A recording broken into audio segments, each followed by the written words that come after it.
नमस्कार। निराला कंस्ट्रक्शन में आप सभी का बहुत बहुत स्वागत है और मैं हूं आपका दोस्त इंजीनियर प्रभात कुमार सिंह।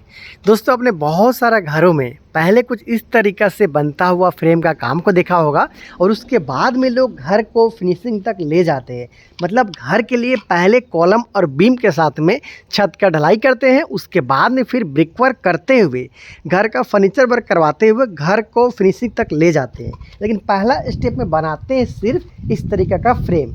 तो आज मैं आप लोग को ये जो बनता हुआ घर के लिए फ्रेम का काम किया गया है, इसके बारे में बताना चाहता हूँ, दिखाना चाहता हूँ, समझाना चाहता हूँ। साथ में कंस्ट्रक्शन कॉस्ट भी बताना चाहता हूँ कि अगर आप 1000 स्क्वायर फीट में कुछ इस तरीक़ा से अपने लिए सिर्फ फ्रेम बनाना चाहते हैं तो आपका टोटल कितना रुपये तक का खर्चा है वो आ सकता है और किस तरीके से आपको काम करवाना है, कहाँ पर सावधानी बरतना है, कहाँ पर गलती नहीं करना है, इसके बारे में पूरा जानकारी देना चाहता हूँ। तो अगर आप भी अपने बनने वाले घर के लिए कुछ इस तरीके से फ्रेम बनाने के बारे में सोच रहे हैं, वीडियो को पूरा देखिएगा, आपको बहुत सारा नया आइडिया आज लगने वाला है।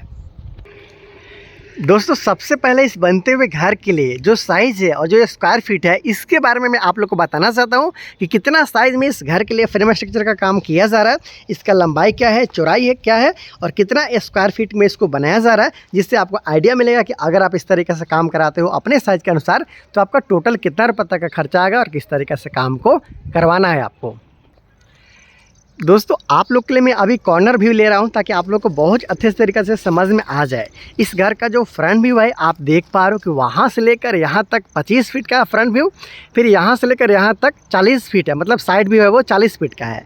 अगर स्क्वायर फीट का बात कर ले जाए तो लंबाई और चौड़ाई को गुना करते हो तो आपका आ जाता है 25 से 40 को गुना करते हो तो आपको आ जाता है 1000। मतलब 1000 स्क्वायर फीट में इस घर का काम को किया जा रहा है। साथ में ये भी आपको जानना पड़ेगा कि इस घर के लिए जो फ्रेम स्ट्रक्चर का काम किया गया है, इसके लिए कॉलम का साइज़ क्या है, ये आप देख पा रहे हो। 1 2 3 4 5 6 7 8 9 10 11 12, टोटल 12 कॉलम के साथ में यहाँ काम को किया जा रहा है। लेकिन कॉलम का साइज़ अगर आप पे गौर करते हो कॉलम के साइज़ पे, तो यहाँ पे सिर्फ 10 इंची पे 10 इंची का बना हुआ ये कॉलम है। मतलब सिर्फ एक तला तक के लिए आप इसके लिए घर का काम करवा सकते हो, क्योंकि इसमें सिर्फ 12 mm का 4 सरिया के साथ में ही काम किया गया है। अगर यही साइज़ के कॉलम में अगर आप 16 mm का 4 सरिया के साथ में फ्रेम स्ट्रक्चर या फिर आप जो ब्रिक वर्क है उसको करवाते हो तो फिर आपका घर का जो काम आपका होगा वो 2 तला तक आप ले जा सकते हो। तो इस तरीक़े से आप देख पा रहे हो कि सिर्फ 9 इंची बाई 9 इंची और कोई कॉलम है वो 10 इंची 10 इंची के आसपास का साइज़ का यहाँ पे आपको देखने को मिलता है। तो सिर्फ एक तला तक के लिए ये सूटेबल है। इसके साथ साथ इस घर के लिए जो प्लिंथ बीम का काम किया गया है, हालांकि बहुत ज़्यादा ऊंचाई भी नहीं रखा गया है, जो अगल बगल का ज़मीन है, जो घर का फर्श का लेवल होगा, ये जो आप देख पा रहे हो यहाँ से लगभग 2 फीट के आसपास तक में ऊँचाई प्राप्त है वो किया गया है।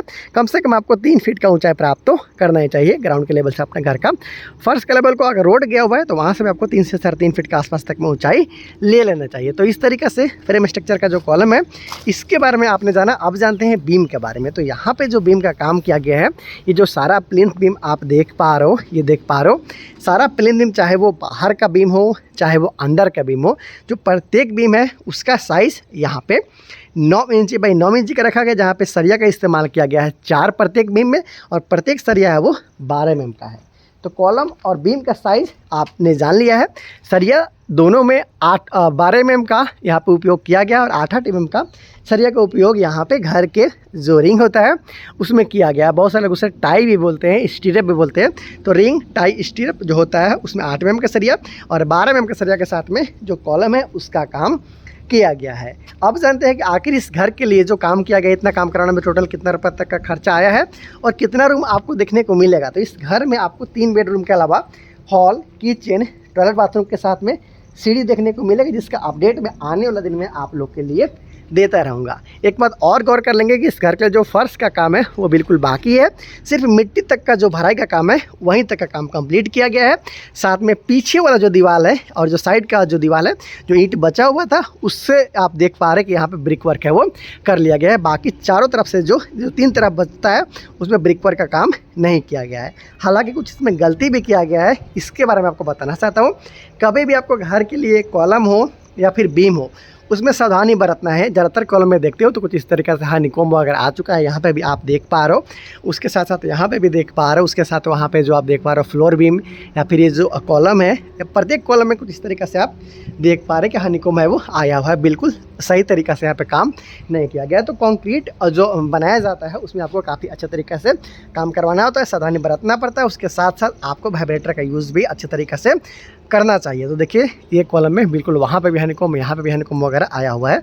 ये भी आप देख पा रहे हो जॉइंट के पास बिल्कुल क्लियर काम नहीं किया गया, तो इससे आपको बचना चाहिए। और यहाँ पे देखिए यहाँ पे बड़ा मिस्टेक है, हालांकि खर्चा भी बता दूंगा। अगर आप इस यहाँ पे जो गलती किया गया है उसके बारे में जानते हो, सीखते हो यहाँ से, तो आपको अपने बनने वाले घर के लिए आइडिया मिलता है। यकीन मानिए अगर आप जो लोग दूसरा गलती लोग करते हैं, अगर उनकी गलती से सीखते हो तो आपके लिए काम और आसान हो जाएगा। ये देखिए यहाँ पे भी देखते हो तो यहाँ पे जो सरिया लगाया गया है फ्लोर बीम में, बिल्कुल यहाँ पे सरिया देख पा रहे हो, यहाँ पे भी सरिया दिख रहा है, इधर भी रिंग है, इधर भी रिंग है। ये देख पा रहे हो रिंग टू रिंग का जो दूरी है लगभग 8 इंच के आसपास में दिया गया है। इसको 6 इंच के आसपास में दूरी को देना चाहिए। तो इतना मतलब यहाँ पे ख़राब काम किया गया है कि रिंग के साथ में जो मेन बार है हमारा बॉटम वाला वो भी दिख जा रहा था। ऐसा बिल्कुल भी काम आपको नहीं करना है। और ऐसा में लंबे समय तक छोड़ते हो तो जो सरिया है उसमें जंग लग के वो काफ़ी कमज़ोर हो जाता है। यहाँ पे भी आप देख पा रहे हैं कि रिंग के साथ में जो सरिया है वो दिख रहा है, बिल्कुल यहाँ पे क्लियर आपको रिंग दिख रहा होगा। मैं आपको जूम करके दिखा देता हूँ। तो देखिए ठेकेदार लोग से भी मेरा निवेदन है कि ऐसा काम बिल्कुल भी ना करें, क्योंकि किसी का पैसा लगता है। बहुत सारे लोग ज़िंदगी भर कमाते हुए भी घर अपने पैसा से नहीं बना सकते हैं, इसलिए आपको किसी का पैसा का भी गलत उपयोग नहीं करना चाहिए। आपको काम सही से करना चाहिए, क्योंकि मटेरियल तो यहाँ पे लग ही जा रहा है लेकिन मजबूती उस तरीक़े से नहीं मिल पाता है। तो आप लोग ध्यान देंगे और अपने घर में इस तरीक़े से गलती बिल्कुल भी नहीं करेंगे। हनीकॉम्ब से तो खासकर आपको दूर रहना ही चाहिए। बात कर लेते हैं कि इस घर का जो फ्रेम स्ट्रक्चर का काम किया गया है अब तक, इतना करवाने में टोटल कितना रुपये तक का खर्चा वो आया है। तो जो अभी मैं खर्च बता रहा हूँ इसमें लेबर कॉस्ट के साथ साथ मटेरियल कॉस्ट को भी इंक्लूड किया गया है। जैसे कि इस घर को बनाने में जो भी ईंट लगा, सीमेंट लगा, गिट्टी लगा, ये जो आप देख पा रहे हो ये बालू है, ये गिट्टी है, सीमेंट है, सरिया है, ईंट है, और जो लेबर कॉस्ट है, जो प्रत्येक चीज़ को जोड़ते हुए इंक्लूड करते हुए जो अब तक का टोटल खर्चा है वो 5.5 से 6.25 लाख के आसपास तक में बताया जा रहा है। काम आपके सामने है। 12 कॉलम के साथ में ये बनता हुआ घर है।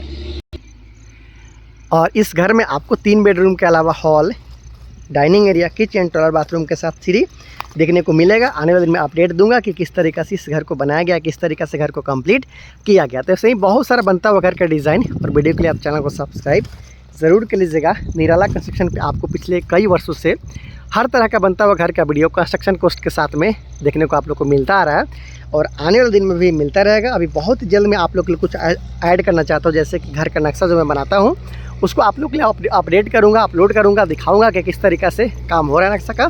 और अगर आप भी अपने बनने वाले घर के लिए नक्शा बनवाना चाहते हो तो मुझसे डायरेक्टली कॉन्टैक्ट करते हुए आप काम करवा सकते हो। तो बहुत जल्दी मिलते हैं अगले वीडियो में। तब तक के लिए इंजीनियर प्रभात और हमारी पूरी टीम को दीजिए इजाज़त। नमस्कार।